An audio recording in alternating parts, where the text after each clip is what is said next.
5 things not to do when buying a home here in San Diego. My name is Michelle Plasteris. I'm an agent here in San Diego. Please be sure to like and subscribe. I post a video once a week, every week for the foreseeable future for all things around San Diego real estate. In today's video, we're going to talk about 5 things to avoid before buying a home in San Diego. These things may be very intuitive, or you might already know about them. And if you don't, let me tell you, this is going to save you a lot of headaches and heartache if you are just aware of these 5 things on the front end. Number 1, don't skip getting pre-approved before touring homes. I know that sounds really basic, but I'm going to share a very brief story with you on how this just impacted my clients.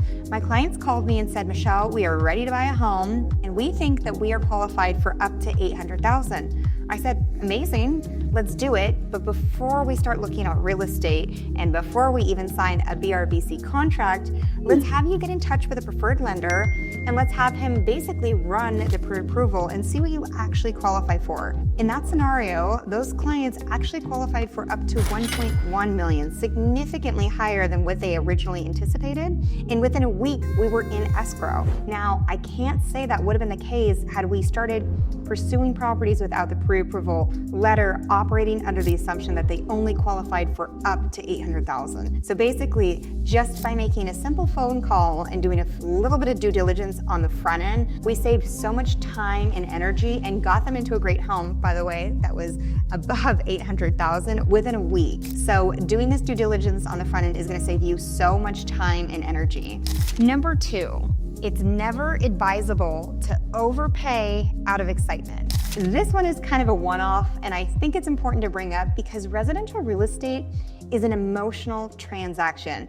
Not everybody feels that way, but you have to remember when people are buying assets, this is typically the largest purchase that an individual will make in their entire lifetime. And there's always an underlying emotional element, whether buyers are cognizant or not. And I think there's a wonderful way of keeping those emotions in check in order to make logical, sound decisions. That's typically my role as a real estate agent. I feel like I wear a lot of different hats during the buying process, which is something that I love. It's always an interesting pursuit of real estate because I get to play all these different roles. But one role I do play is assessing a home's value and then making sure that I'm guiding you towards a smart offer versus you jumping in because you love a home, maybe you're a little overzealous, you overpay for it, and then you would have something that's called buyer's remorse. So just being conscious that there's an emotional element in the buying process, I think sets you up for more success. Here's a great example of how my clients let their emotions kind of run away with them on a prospective home purchase. This is during COVID. There was a ton of offers coming in on virtually every property because the rates were so low. And this one particular home, they had a real guttural reaction and said, we need to do whatever it takes to win this home. Well, whatever it took to win translated into $100,000 over asking without an appraisal. Now, when they went into this home, they told me, they said, Michelle, I don't envision us staying in this home for more than a few years. This is our starter home. And to me, buying a property that you're willing to pay $100,000 over asking that may or may not appraise, and then trying to resell it in such a short duration of time and either recuperating your expenses or hoping it appreciates was kind of low. And, I had them sleep on it. We did get into escrow. Unfortunately, they had nice contingencies in place that allowed them to cancel without penalty. But had we just taken a moment and really digested what was the best fit for them, and was it emotions that were kind of gearing or steering rather that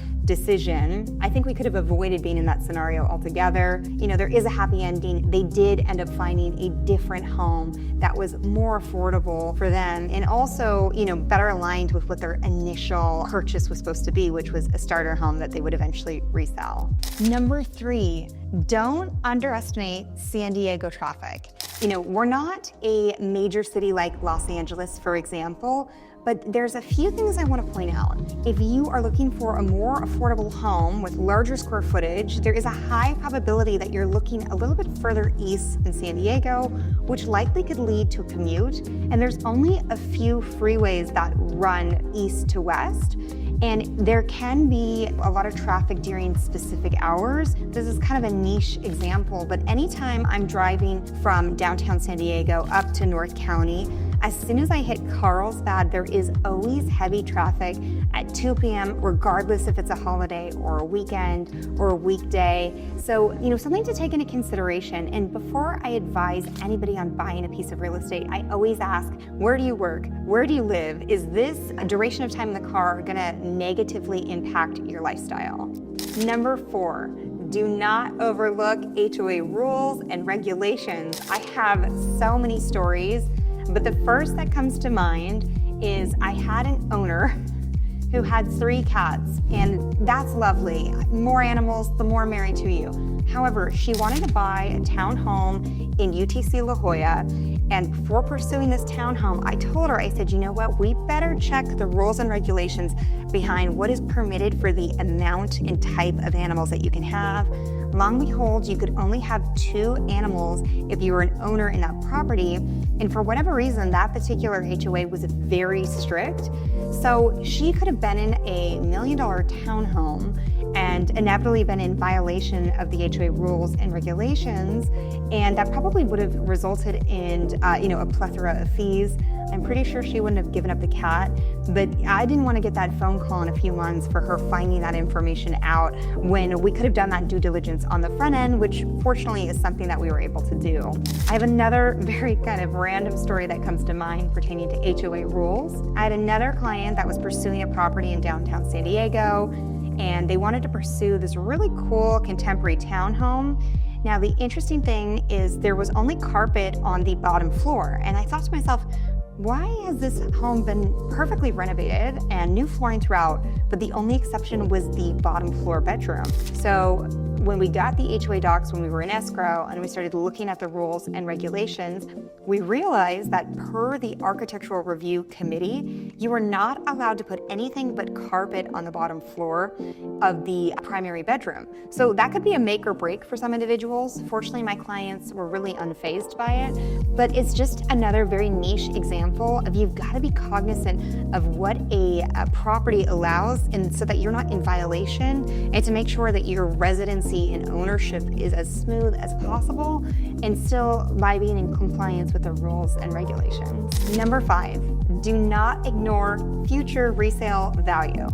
So when you're looking at a property, I want you to think long-term, right? When you're walking in a property, you're probably looking at the structure, the integrity of the roof, maybe some of the cosmetics, but are you thinking about resale value? So say you walk into a townhome and there's a ton of stairs that are very steep and narrow. It's safe to assume that your buyer pool is probably going to be fairly limited when you go to resale, because that's not going to be attractive to everybody. But another important component is what is surrounding the home.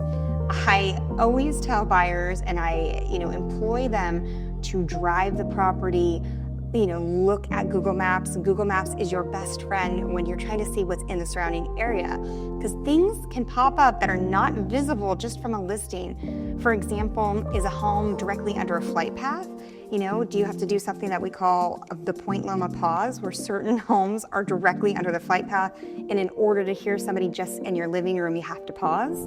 So I do have kind of an interesting story that pertains exactly to this.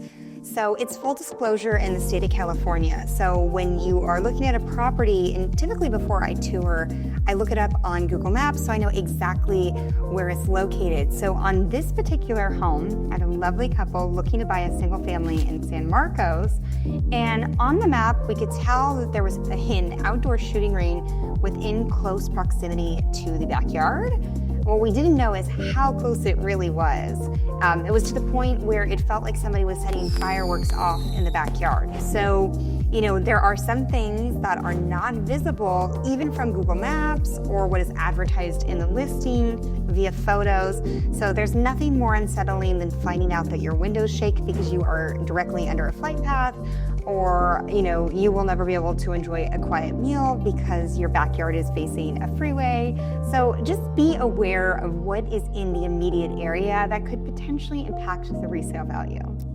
Okay, and there you have it. It's 5 things not to do when buying a home here in San Diego. If I missed anything, please comment below. And I'd love if you would like and subscribe to the channel so that you can stay in the know of all things San Diego real estate. Thank you.